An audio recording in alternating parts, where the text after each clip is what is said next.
Hello and welcome to Lavneesh Sir की class.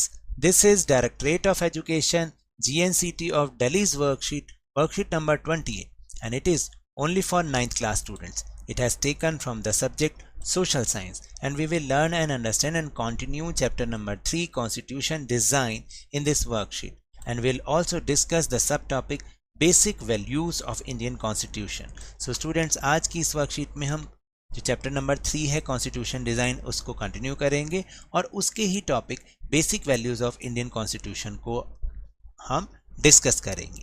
So without wasting our time let's start and understand with me. So it is preamble of our constitution of India.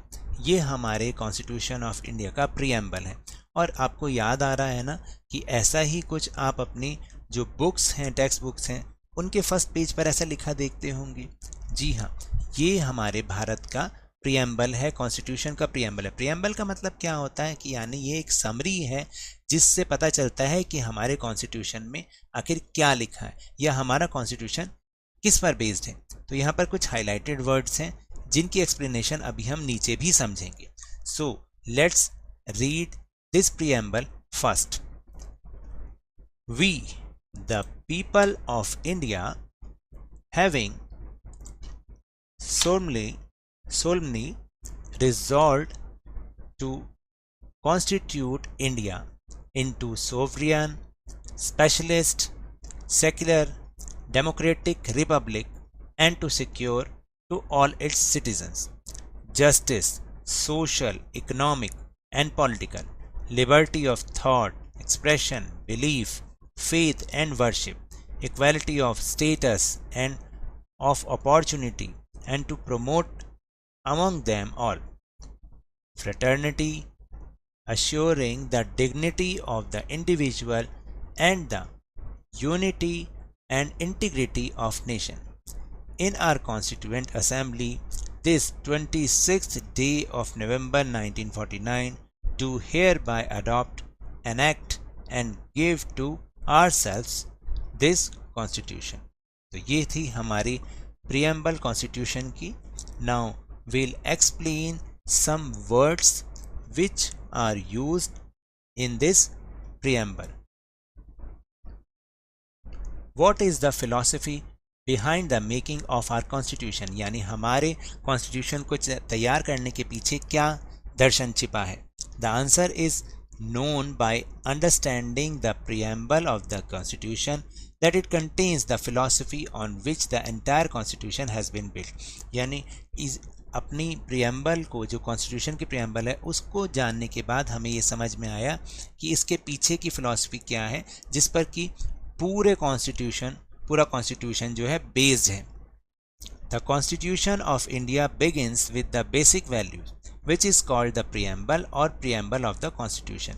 यानी जो constitution है वो कुछ basic value के साथ start होता है जिसे हम preamble या कॉन्स्टिट्यूशन की preamble कहते हैं.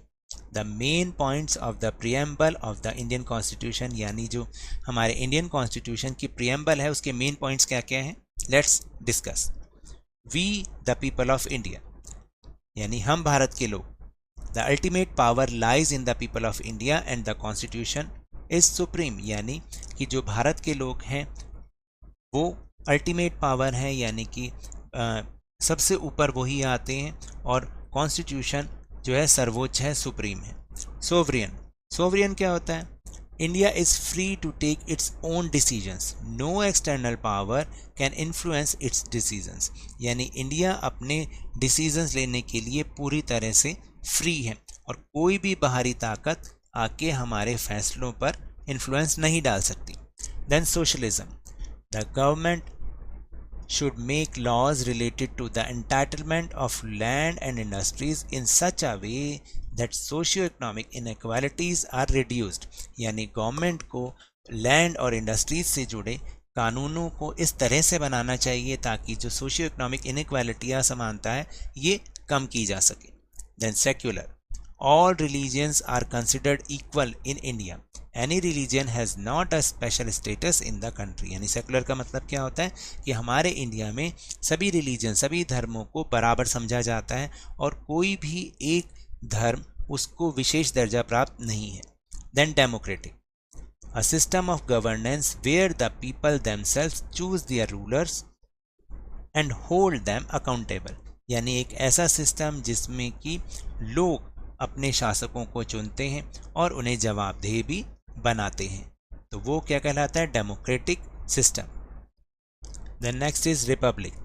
Rulers in the country will be chosen by the people and not from any dynasty और फैमिली, यानी रिपब्लिक का मतलब है कि जो यहाँ पर रूलर्स चुने जाएंगे वो जनता के द्वारा चुने जाएंगे, ना कि किसी राजवंश या किसी खास परिवार से।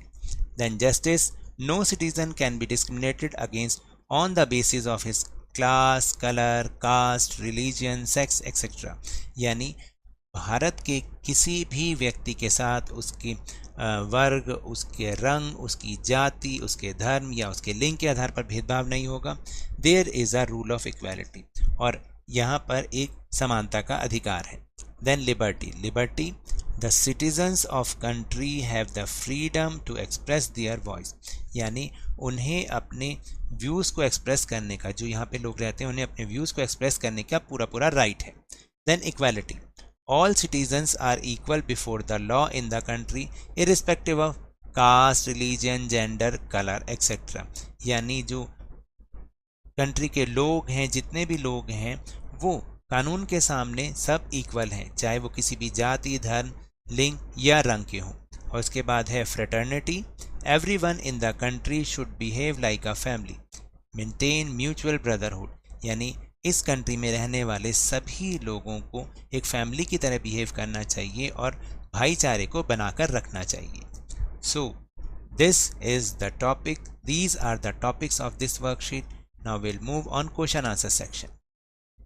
Question number 1 is what do you understand by the preamble of constitution, यानी प्रीएम्बल ऑफ द कॉन्स्टिट्यूशन, इससे आप क्या समझते हैं? The constitution of India begins with the basic values which is called the preamble, और प्रीएम्बल ऑफ द कॉन्स्टिट्यूशन, यानी जो हमारा कॉन्स्टिट्यूशन है इंडिया का, वो कुछ बेसिक वैल्यूज से शुरुआत उसकी होती है और उसी को हम प्रीएम्बल या प्रीएम्बल ऑफ कॉन्स्टिट्यूशन कहते हैं। Question number 2, what is a democratic governance system, democratic governance system क्या है? A system of governance where the people themselves choose their rulers and hold them accountable, यानी एक ऐसा सिस्टम, सरकार का, शासन का एक ऐसा सिस्टम जिसमें कि लोग उन अपने शासकों को चुनते हैं और उन्हें अकाउंटेबल, जवाबदेह बनाते हैं। Then question number 3, what is the importance of basic values in constitution making, यानी कॉन्स्टिट्यूशन बनाते समय बेसिक वैल्यूज की क्या इंपॉर्टेंस होती है? देखिए, basic values are the aspirations and desires of the people of a country which they expect from their country, यानी कि बेसिक वैल्यूज़ वो एस्पिरेशन और डिज़ायर्स होती हैं लोगों की, जो वो अपनी कंपनी से जो अपनी कंट्री से एक्सपेक्ट करते हैं, यानी चाहते हैं अपनी कंट्री से। If it is not there then the constitution can not even be imagined in a democratic country, और अगर ये ना हो ना, तो एक डेमोक्रेटिक कंट्री में आप कॉन्स्टिट्यूशन की कल्पना भी नहीं कर सकते, क्योंकि अगर बेसिक वैल्यू ही नहीं होंगी तो कॉन्स्टिट्यूशन कैसे लिखा जाएगा। Question number 4 is why is India called a secular state? India is called a secular state because all regions are considered equal in India. यानी इंडिया को सेकुलर स्टेट इसलिए कहा जाता है क्योंकि यहाँ पर सभी रिलीजन्स इक्वल हैं। Any religion has not a special status in the country, और किसी भी धर्म को विशेष दर्जा प्राप्त नहीं है। Now last question, what do you think is the right to equality? Explain, यानी इक्वालिटी, राइट टू इक्वालिटी से आप क्या समझते हैं, बताइए। देखिए, no citizen can be discriminated against on the basis of his class, colour, caste, religion, sex etcetera, and there is a rule of equality, यानी किसी भी नागरिक के साथ उसके कलर पर, उसकी जाति पर, उसके रिलीजन से पर या उसके सेक्स पर कोई भी डिस्क्रिमिनेशन नहीं किया जाएगा। उसके साथ all citizens are equal before the law in the country irrespective of caste, religion, gender, colour etcetera, यानी कि जो भी नागरिक हैं, हमारे देश के जितने भी नागरिक हैं, वो सब कानून के सामने इक्वल हैं, चाहे वो किसी भी जाति के हों, धर्म के हों, लिंग के हों।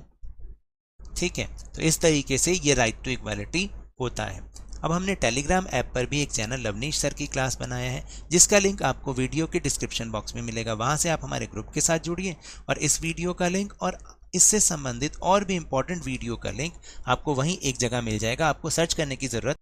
So now that's all for this worksheet. अगर मेरे इस तरह समझाने से अब आपको समझ में आने लगा है तो इस चैनल और वीडियो को लाइक कीजिए, शेयर कीजिए और नए हैं तो सब्सक्राइब भी कीजिए। But remember, when ever you will go outside please wear your mask, और जब भी आपकी टर्न आए कोरोना की वैक्सीनेशन जरूर लगवाएं, क्योंकि कोरोना को हराना है और जिंदगी को एक बार फिर से सुहाना बनाना है। इसी उम्मीद के साथ थैंक यू वेरी मच।